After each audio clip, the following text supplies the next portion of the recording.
Viewers, आज के video में हम भाग्य पर्वत के बारे में जानेंगे। सबसे पहले भाग्य पर्वत को इसलिए चुना गया है क्योंकि जब भी कोई इंसान अपनी हैंड रीडिंग करवाना चाहता है या अपने बारे में जानना चाहता है तो उसका मेन प्रश्न जो होता है वो यही होता है कि हमारा भाग्य कैसा है। तो इसके लिए हम सबसे पहले शनि के पर्वत को देखते हैं। हथेली में शनि का पर्वत जो होता है वो मध्यमा उंगली के नीचे स्थित होता है।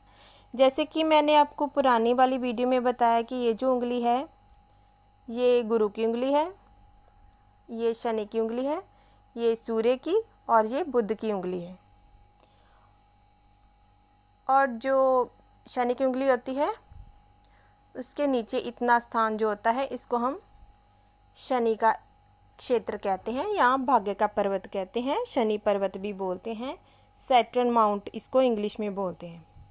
इस पर जो शुभ अशुभ चिन्ह होते हैं उसके आधार पर हम व्यक्ति के समय के बारे में जान सकते हैं कि कैसा समय उसकी लाइफ में होगा। बुढ़ापे में उसको क्या सहयोग मिल सकता है या बच्चों का या नहीं मिलेगा, बुढ़ापा कैसे बीतेगा, उसके पास कितनी मात्रा में धन होगा, धन की आवक कैसी रहेगी, वो किस क्षेत्र में जाएगा, इसका भी पता लगाया जाता है। उसका प्रोफेशन कौन सा होगा। शनि के अंडर जो प्रोफेशन होते हैं वो अक्सर मेहनत करने वाली जो भी क्लास होती है उसके अंडर होते हैं। लेकिन शनि अरबपति भी बनाता है। अगर इसके ऊपर सीधी खड़ी रेखा हो तो व्यक्ति अरबपति भी होता है। इसके बारे में हम आने वाली वीडियो में चर्चा करेंगे। आज के जो सेशन है, आज की क्लास में हम आपको बताएंगे कि शनि पर्वत जो है उसका क्या महत्व होता है पामिस्ट्री में और उससे क्या क्या देखा जाता है, उससे व्यक्ति के पर्सनैलिटी के बारे में हमें क्या पता चलता है।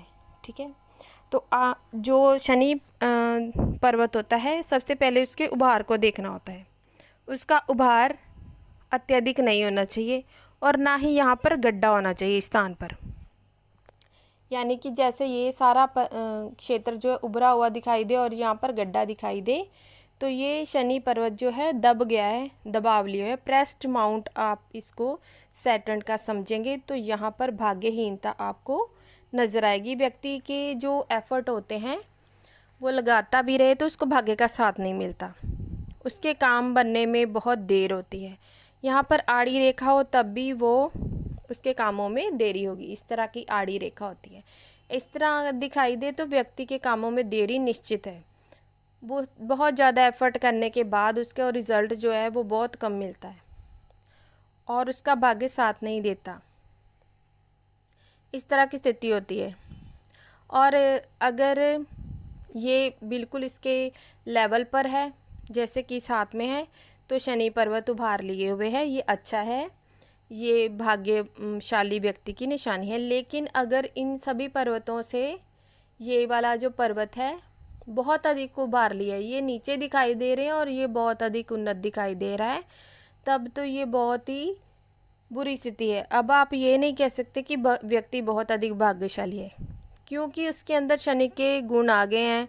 शनि जो है वो दुख प्रदायक ग्रह माना गया है एस्ट्रोलॉजी में और पामिस्ट्री में भी उसको दुखदायक ग्रह कहते हैं। जिसका बहुत अधिक शनि विकसित हो जाएगा तो ऐसा व्यक्ति काफ़ी एकांत प्रिय होगा, रिजर्व पर्सनैलिटी का होगा, किसी से मिले जुलेगा नहीं, एकांतवादी होगा और सैड सॉन्ग सुनता रहेगा, दुखी रहेगा जीवन में और उसको भाग्य का साथ बिल्कुल नहीं मिलता है।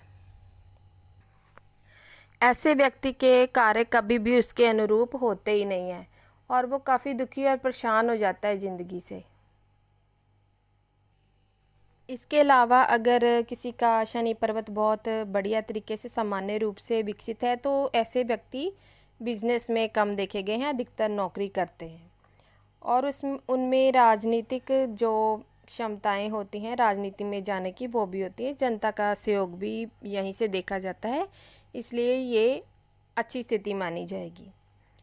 और वे इंसान काफ़ी हद तक सुखी होता है क्योंकि कार्य उसके अनुरूप होते हैं। जब दबा होगा तो कार्य अनुरूप उसके नहीं होते, यानी कि वो कितने मर्जी एफर्ट डाल ले उसको रिज़ल्ट नहीं मिल पाता, लेकिन ये कम एफर्ट में भी इसको अच्छा रिज़ल्ट मिल जाता है। इसके जीवन में काफ़ी शांति होती है, जिसका शनि पर्वत अच्छे से उभार लिया होता है। बहुत अधिक उभार होगा तो फिर वो एकांत प्रिय हो जाएगा और तंत्र मंत्र में उसकी रुचि हो जाएगी, सैड सॉन्ग सुनता रहेगा, ठीक है, निराशावादी हो जाएगा, उसको ज़िंदगी में कुछ भी अच्छा नहीं लगता, तो वो बहुत ज़्यादा बुरी स्थिति हो जाती है। जितना अधिक शनि का उभार होता जाएगा व्यक्ति उतना ही ज़्यादा कंजूस होता जाएगा और साथ में कम बात करेगा लोगों से।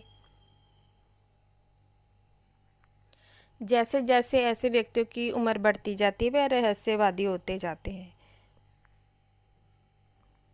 अब बात करते हैं, अगर शनि प्रधान व्यक्ति जो होते हैं तो वो किस क्षेत्र में हो सकते हैं। ऐसे लोग ज़्यादातर तांत्रिक होते हैं, रसायनवादी हो सकते हैं, इंजीनियर हो सकते हैं, इस तरह के प्रोफेशन ये चूज़ करते हैं। कृषि में भी हो सकते हैं और ज़मीन से खोदी हुई चीज़ों के रिलेटेड जो कार्य होता है उसमें भी हो सकता है, उसमें भी वे व्यक्ति आपको दिखाई देंगे।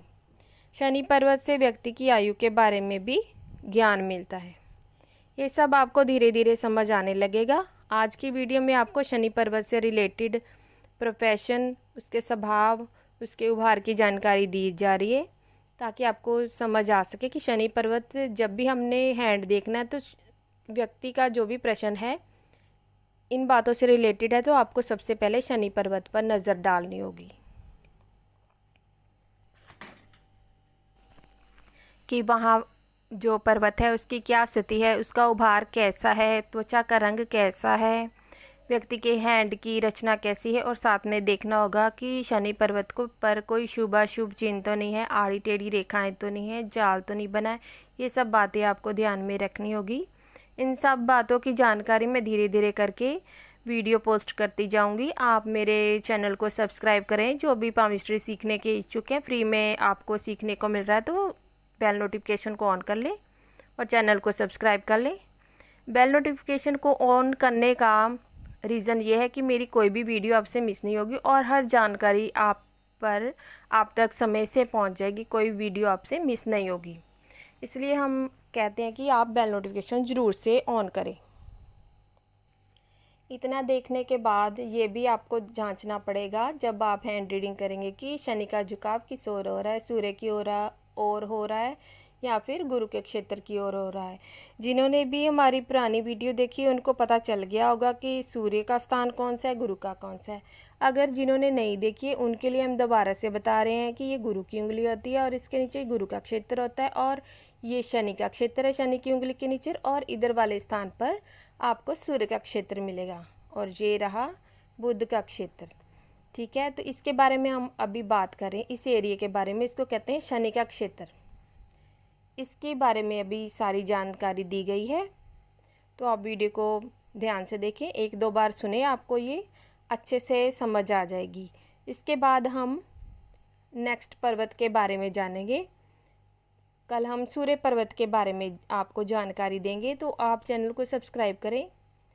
धीरे धीरे करके मैं आपको सभी लाइंस का मीनिंग बताऊंगी, उनकी पोजीशन के बारे में, पर्वतों के पोजीशन के बारे में भी बताऊंगी, उन पर जो चिन्ह होते हैं उनके बारे में बताऊंगी, उंगलियों का क्या रहस्य होता है, उनकी लंबाई का क्या रहस्य होता है, ये सब बातें आपको बताऊंगी। तिल जो होते हैं वो क्या करते हैं, जो और नक्षत्र स्टार के साइन होते हैं वो क्या हमें देते हैं, वर्ग के चिन्ह क्या होते हैं, जितने भी चिन्ह हस्तरेखा शास्त्र में बताए गए हैं उनका भी वर्णन करूंगी मैं आने वाली वीडियोस में। आप बने रहें हमारे साथ, और जितनी भी लाइंस होती हैं उनके बारे में भी जानकारी दी जाएगी।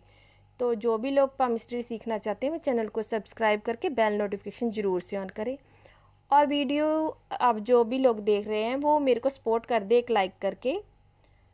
तो यही मैं आपसे गुजारिश करना चाहती हूँ, कृपया मेरे चैनल को सब्सक्राइब करें और शेयर कर दे। जो भी और लोग हमसे जुड़ना चाहते हैं, पामिस्ट्री सीखना चाहते हैं, तो उनको हमारा चैनल सजेस्ट ज़रूर करें, शेयर ज़रूर करें, ताकि वो भी बिना किसी फीस के आराम से सीख सकें। वीडियो देखने के लिए आपका बहुत बहुत धन्यवाद।